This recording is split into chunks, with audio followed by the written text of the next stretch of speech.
শীতের সকাল, এরকম গ্রামীণ পরিবেশ এবং কুয়াশা,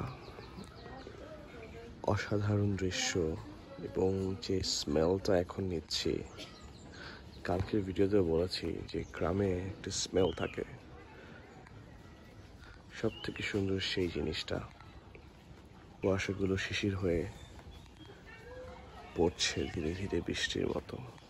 রাতে মাত্র 5 ঘন্টা ঘুমিয়েছি। আমার জন্য 5 ঘন্টা হচ্ছে মাত্র 1 ঘন্টার মতো। যাই হোক, সবাই মিলে যেহেতু যাওয়ার প্ল্যান ছিল রাতের বেলা, যে সকালে আমরা রস খেতে যাব, প্ল্যান অনুযায়ী আমরা সবাই কিন্তু বের হয়ে গিয়েছি। ঘড়িতে তখন বাজে সকাল 8টা। তুলনামূলক এই সময়ে রস পাওয়া যায় না। রস যদি খেতে হয় আরো সকালে যেতে হয়। এতগুলো মানুষ একসাথে হওয়া ঢাকা শহরে অনেক বড় একটা চ্যালেঞ্জ। আলহামদুলিল্লাহ যে আমরা সবাই বিক্রমপুরের মতো একটা জায়গায় যেয়ে সবাই একত্রিত হতে পেরেছি। ভিডিওটা ডে 2, ডে 1 কিন্তু আমি অলরেডি আপলোড করেছি। আপনারা যারা এখনো দেখেন নাই অবশ্যই যেয়ে দেখবেন। রাতে থাকার কোনো প্ল্যান কিন্তু আমাদের ছিল না, বাট আমরা রাতে থেকেছি এবং রাতে এত মজা হয়েছে, এটা আসলে ভিডিওর মধ্যে বলা যাবে না এবং দেওয়া যাবে না, এটা টপ সিক্রেট।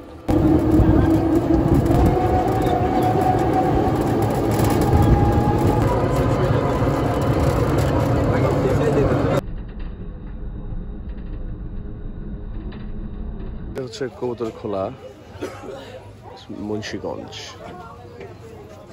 আমরা এখানে রস খেতে আসছি, কিন্তু রস যে পাবো কি পাবো না এটার কোনো গ্যারান্টি নাই। ড্রাইভারটা বললো যে রস খাওয়া তেমন একটা সেফ না নিপা ভাইরাসের জন্য, সো হয়তো পেলে অনেকে খাবে না। এরকম গ্রামীণ মাছ দেখুন।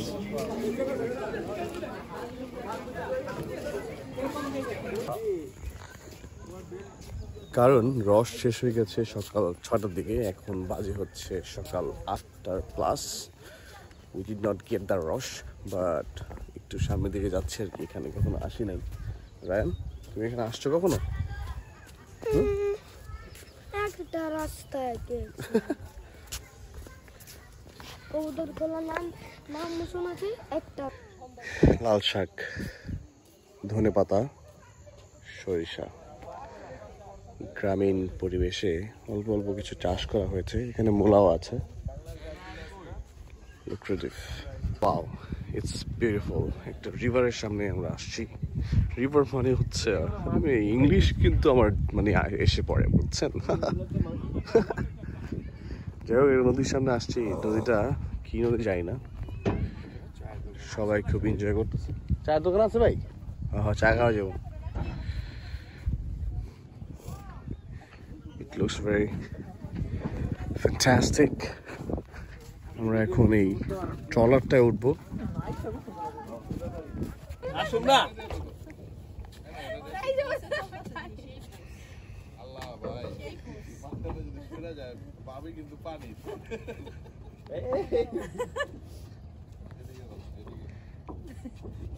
খুবই সুন্দর একটা পরিবেশে কিন্তু আমরা আড্ডা দিতে আসছি এবং ভালো লাগছে এই জায়গাটায়। আমরা সবাই একসাথে হয়ে, বেসিক্যালি যদি পরিবারের সবাই আমরা একত্রিত হয়ে এভাবে মাঝে মাঝে কোথাও ঘুরতে যেতে পারি, সেটা কিন্তু খুবই ইন্টারেস্টিং এবং মেমোরিজ থাকে সেখানে, এবং খুবই ভালো লাগে একসাথে সবাই বের হলে।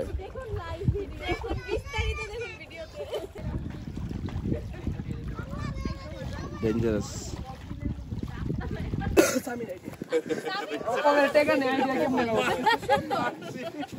আমার ভাই, একমাত্র ভাই। সবাই আসো, সবাই আসো। শর্মা পি গেল খাবার।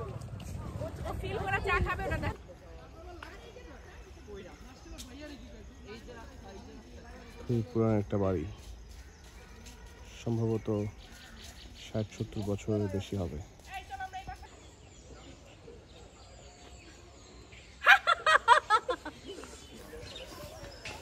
গ্রামের একটা মজার বিষয় হচ্ছে যে এখানে আসলে অনেক হাঁটতে হয় এবং অনেকে কিন্তু হাঁটতে পারে না। যেমন ফারাজ, ওর হাঁটতে হাঁটতে কিন্তু অবস্থা খারাপ হয়ে গেছে। এখন অ্যাজ সুন অ্যাজ পসিবল আমাদের বাসায় যেতে হবে। আমরা বাসায় লাঞ্চ করবো, লাঞ্চ করে ইনশাল্লাহ ঢাকার দিকে রওনা দিব। ভিডিও ঠিক আছে।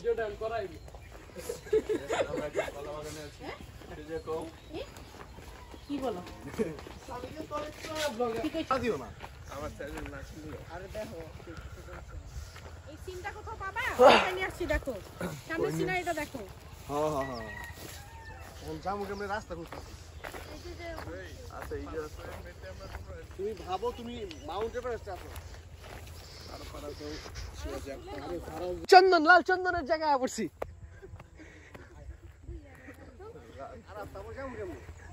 আস্তে আস্তে জায়গা হ্যাঁ 23 এরিতে যাবো ভাই এরা ভাই এবারে বিশ্বাস করা উচিত না